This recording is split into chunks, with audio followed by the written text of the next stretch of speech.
Politics and health have a long, tangled history in the U.S. Of course, there's the 1973 Supreme Court case, Roe v. Wade.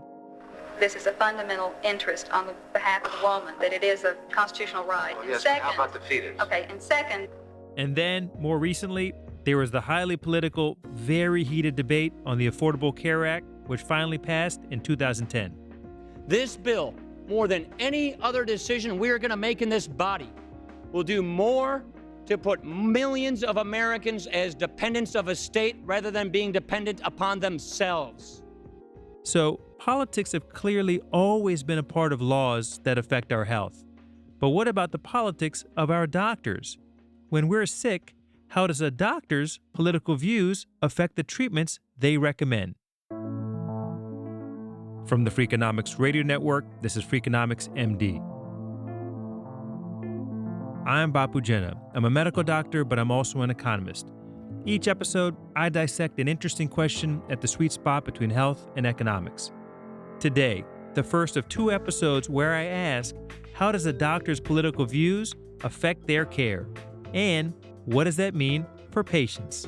Doctors, just like any other person in a decision-making job, sometimes have to come kicking and screaming into the realization of their implicit biases.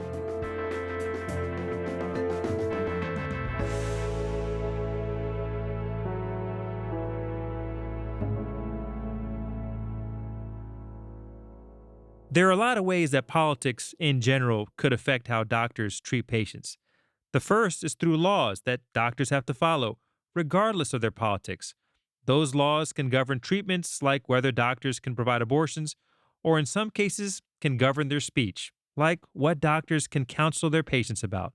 Doctors generally want the freedom to talk to their patients about whatever they want, particularly if they think it's medically relevant. That's Eitan Hersh. He's a political scientist at Tufts University who researches political behavior. That freedom he's talking about, of doctors talking to their patients about whatever they'd like, that's mostly what patients want too. A lot of us probably even assume that when we go to the doctor, they're going to tell us whatever we need to know. As Eitan says, whatever's medically relevant. But that doesn't always happen. In some cases, you have state legislatures saying, actually, we get to regulate the licenses here, or we get to regulate some aspects of medical care, and we do and don't want you talking about certain things, and those things tend to be politicized things. There's a court case from Florida that really gets at what Eitan is talking about.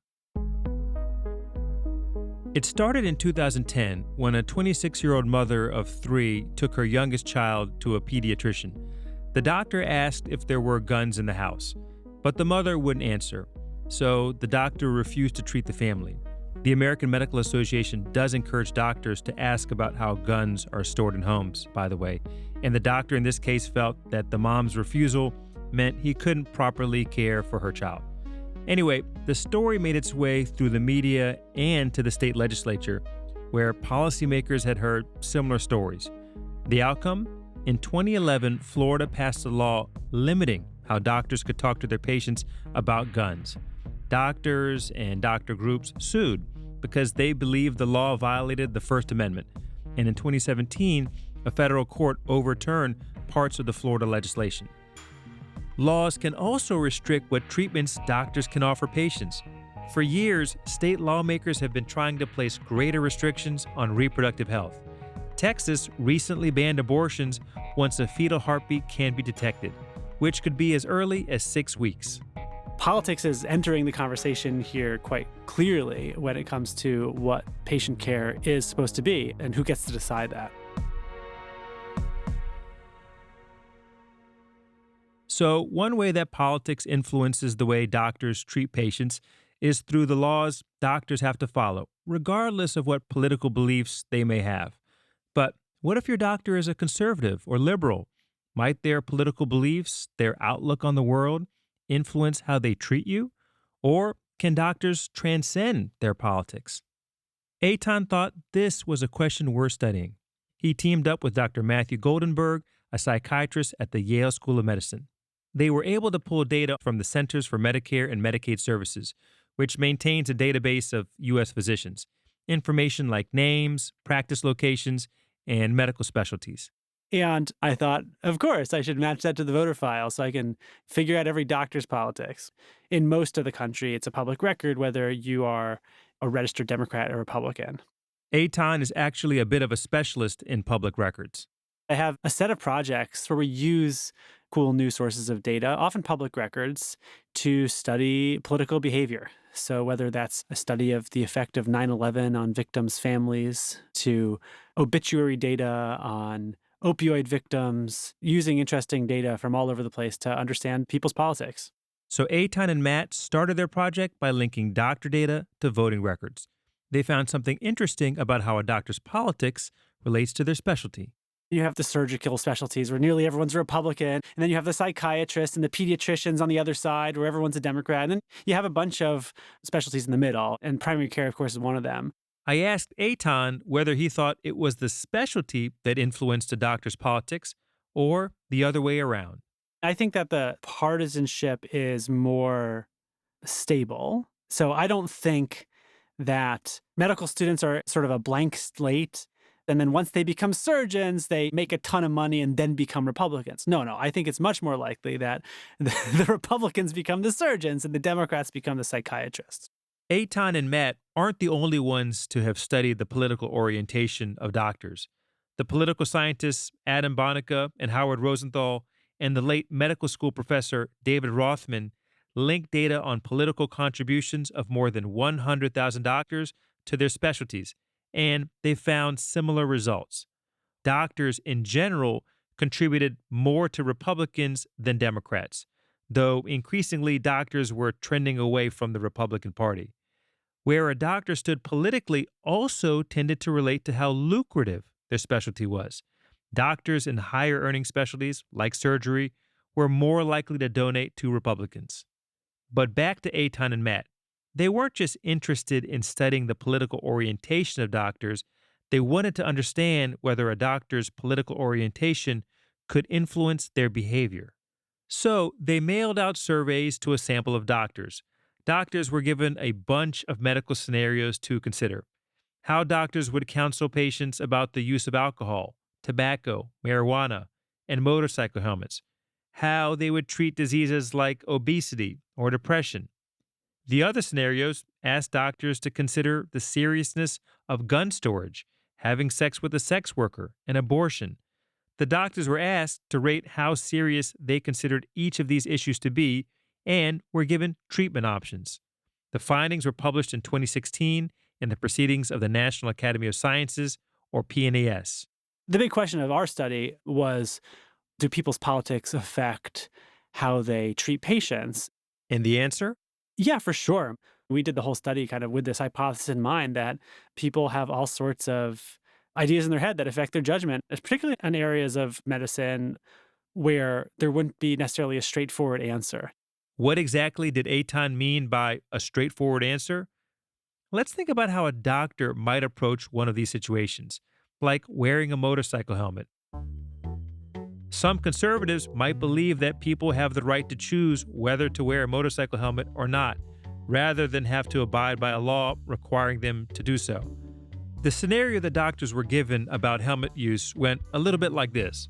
A healthy male in his 30s comes into your office for a physical.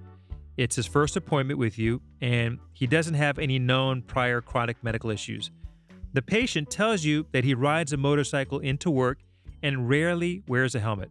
But don't worry, he's a safe rider and hasn't been in a major collision.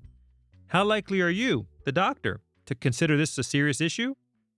Probably pretty serious. It's hard to imagine a doctor telling their patient it's okay to ride without a helmet. The survey found that Democratic and Republican doctors were equally concerned in this scenario. In other words, this wasn't really a political issue. The other issues that fell into this not-so-political camp were using tobacco, drinking alcohol, and treating depression and obesity. Doctors rated those with similar levels of seriousness regardless of their party affiliation. But with some of the other issues, there were clear differences. For instance, when it came to guns, we give a vignette about firearms, that basically there's a parent with the young kids and they have firearms stored in their house. Are you concerned about this? And Republican physicians are way less likely to say that they're concerned about it than Democratic ones are. But Republican physicians are also more likely to say that they would ask questions about safe storage practices. And I remember presenting this once, and a physician said, well, probably Republican physicians know more about safe storage practices. And so maybe that's a good lesson. While Democrats were more concerned about gun storage, Republicans were more likely to be concerned about abortions and to discourage patients from having them. As for marijuana use, Democratic doctors were less concerned about their patients using the drug recreationally. Republicans, meanwhile, were more likely to talk about the health risks of marijuana along with its legal risks. Eitan says these findings could have big implications for patients. People have all sorts of conversations with their doctors. We don't think there's a lot of political evangelizing happening in an exam room, but when politically sensitive issues come up, people have their own ideological biases. And so when you're asked about something like marijuana or reproductive health, especially if it's not like a straightforward, everyone knows the answer to this question, we think there might be some ideological or partisan biases. But how could the researchers be sure that these medical decisions were being driven by the political preferences of doctors and not the political preferences of the patients that they may treat? One really cool thing we could do, cool from a social science perspective, not like genuinely cool, is that we could study doctors who were in mixed partisan practices. We oversampled physicians who were in practices where some of the doctors were Republicans and some were Democrats, and we sampled doctors of both parties in the same practices, and we see the same results. So that way we know that what's going on here is not about patient population or where the practice is, but it's actually something related to the doctors themselves. Related to the doctors themselves. Well, what did doctors think of these findings? Well, should I tell you the story? Let me tell you the story. I can't remember where I was giving the talk, but I said, maybe I should just make a website where everyone can look up their doctor's party affiliation. I was at the time on the tenure track, but not tenured. And someone said, you will not get tenure. I think that doctors really didn't like that idea. And it's funny because, we get to look up some information about our doctors, like their gender or where they went to medical school. It's an interesting question, why would people care where their physician went to medical school? Here, we see something that seems to be correlated with how doctors are treating their patients. Take something like reproductive health. If you were in a state where about half the doctors are Democrats, Republicans, half of the OBs are Democrats, Republicans, a state like North Carolina is like that, maybe you'd want to know, I'd prefer to go to an OB who's a Democrat, not because I care that they're a Democrat, but because I think that they're going to give me a different kind of care on something that's important to me. I've encountered people who say they want to go to a pro-life doctor because they don't want to be bugged about prenatal testing, for example. And so of course, I'm sure there are doctors listening who would be mortified by that for a business reason. I don't want to lose half my business. But I think there's more of a reason that's hey, I don't think I practice medicine in a way that should be treating people differently based on who they are, who I am, and I'm just trying to do my best here. And I think that's a legitimate thing. But so is the fact that, as we show, when it comes to something like how they respond to a patient who regularly uses marijuana, Democrat and Republican doctors do seem to treat those patients really differently. For the record, Eitan does not plan to build a website that details doctors' political preferences. Look, I totally agree that it's icky to deliberately politicize healthcare by making a website to identify every doctor's partisanship. On the other hand, doctors, just like any other person in a decision-making job, sometimes has to come kicking and screaming into the realization of their implicit biases. Judges, police officer, anyone. What I hope this study is a good conversation starter among physicians about what they do and why they do it. Okay, consider the conversation started. And other researchers have been joining in. The economists Elaine Hill, David Slusky, and Donna Ginther found Catholic hospitals provide different care than non-Catholic hospitals when it comes to reproductive health. They saw that when non-Catholic hospitals merge with a Catholic-owned hospital or hospital system, those hospitals reduced the number of tubal ligations, what most people call getting your tubes tied, by about 30%. That's a form of contraception, and with a reduction in use, we might expect more unintended pregnancies. Now, not all studies have found that a doctor's politics influence how they treat patients.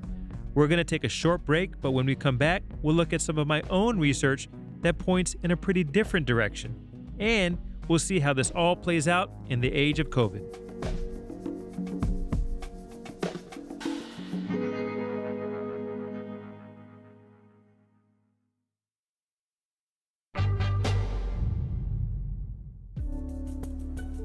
A couple of years ago, I published a paper with Andrew Alinsky, Dhruv Kular, Adam Bonica, and Howard Rosenthal in the journal BMJ. We wanted to know if a doctor's politics made a difference in what they recommended when it came to end-of-life care. You may remember the case of Terri Schiavo, the Florida woman who had spent 15 years with severe brain damage after a cardiac arrest. Her story was everywhere in the media when her husband fought to have her feeding tube removed. Even President George W. Bush stepped in, signing a law to allow a federal judge to get involved in the case. He said, in cases like this one, where there are serious questions and substantial doubts, our society, our laws, and our courts should have a presumption in favor of life. Eventually, the court sided with Terri's husband, and Terri died in 2005.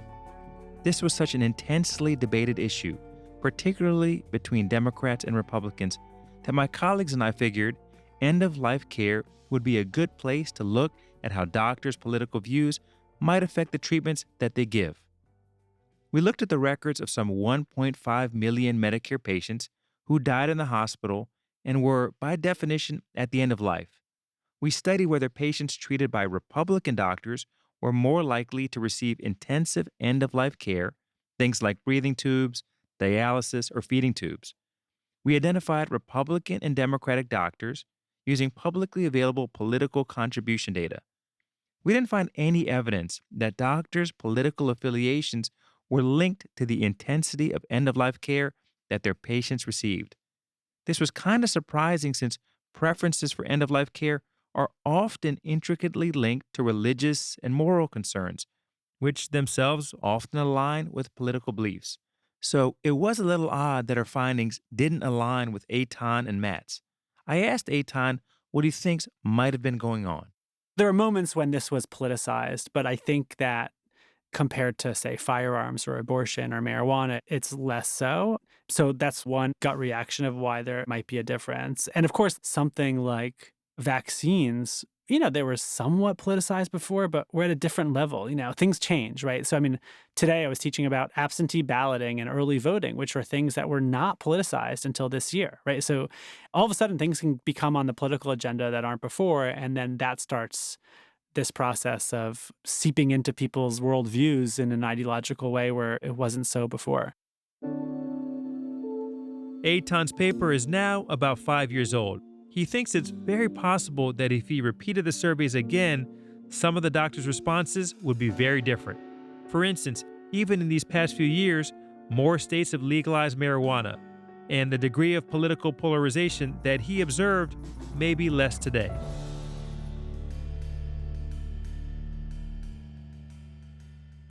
So far, we've been talking about doctors and politics without talking about the thing that's changed pretty much everything in our lives for the past 2 years.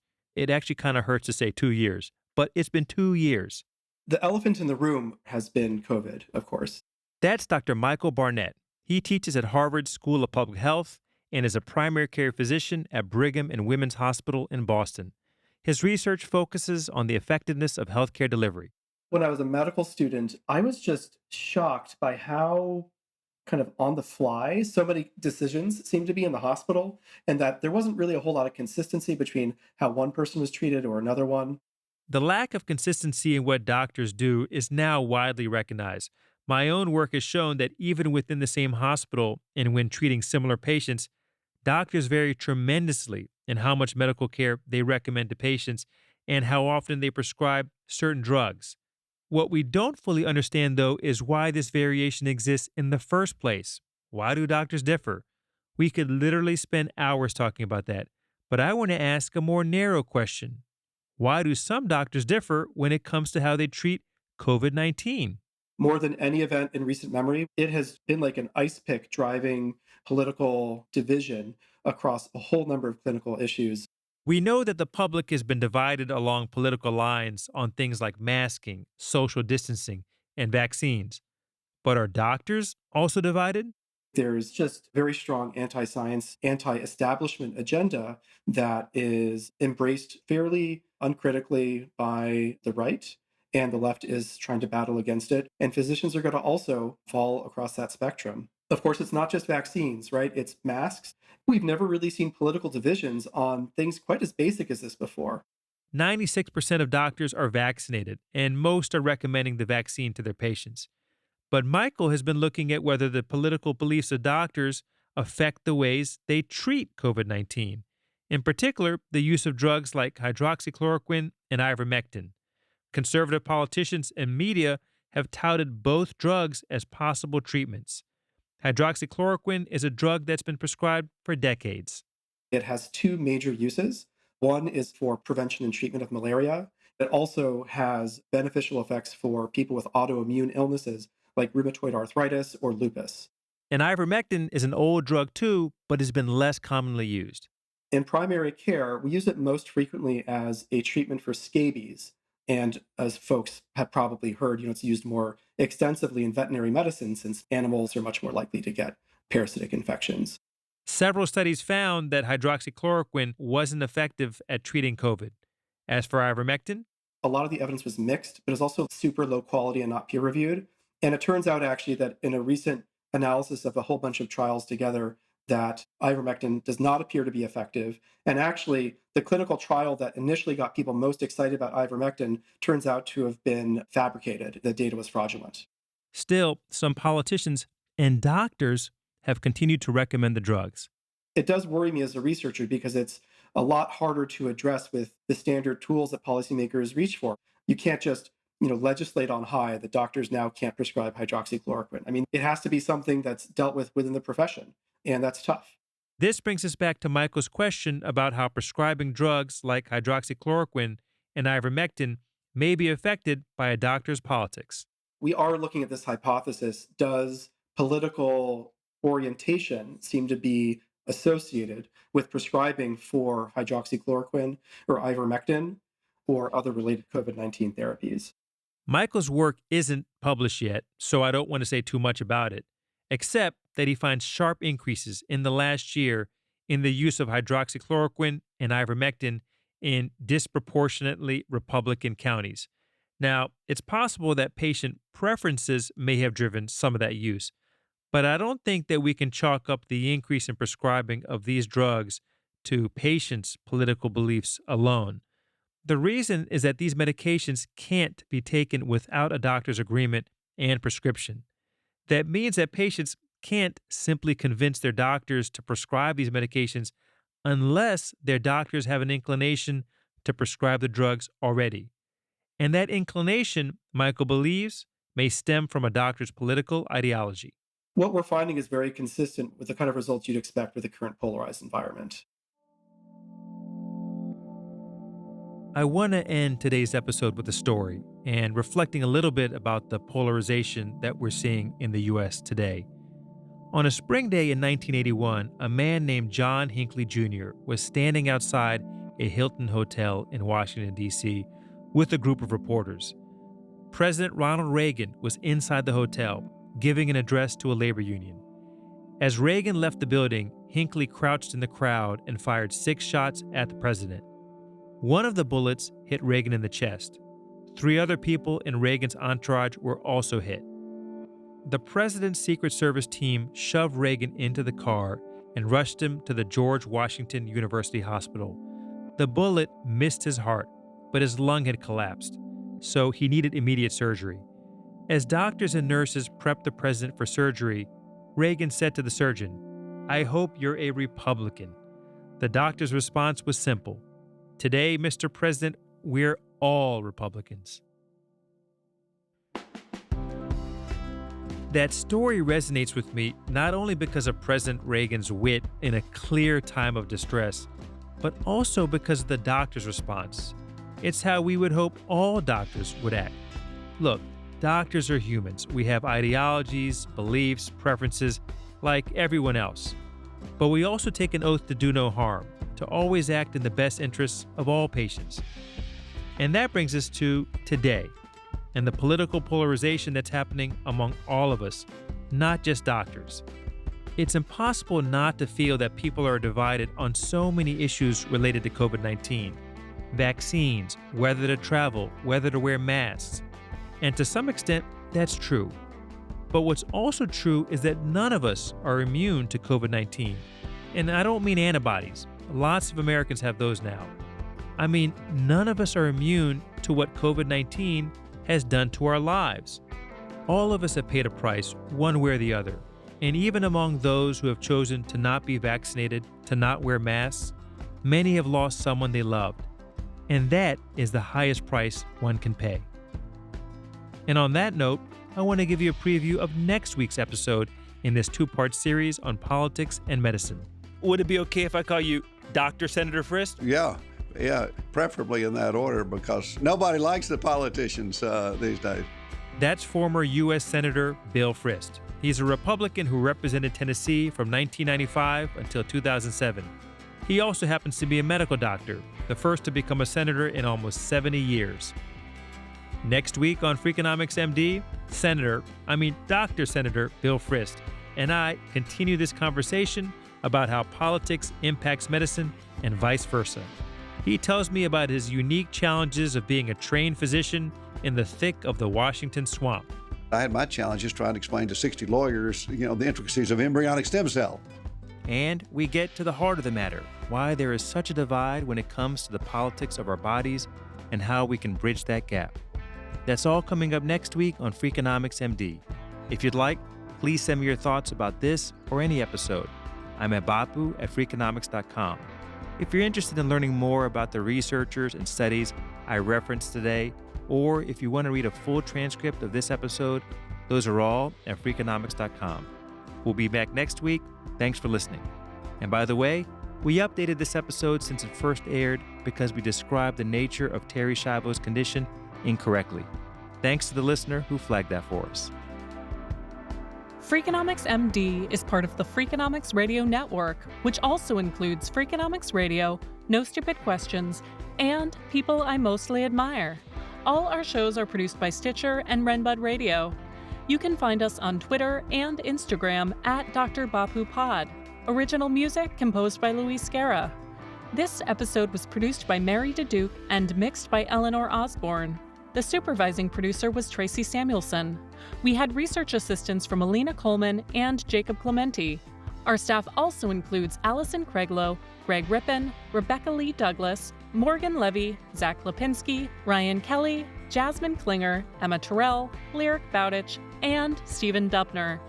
If you like this show or any other show in the Freakonomics Radio Network, please recommend it to your family and friends. That's the best way to support the podcasts you love. As always, thanks for listening.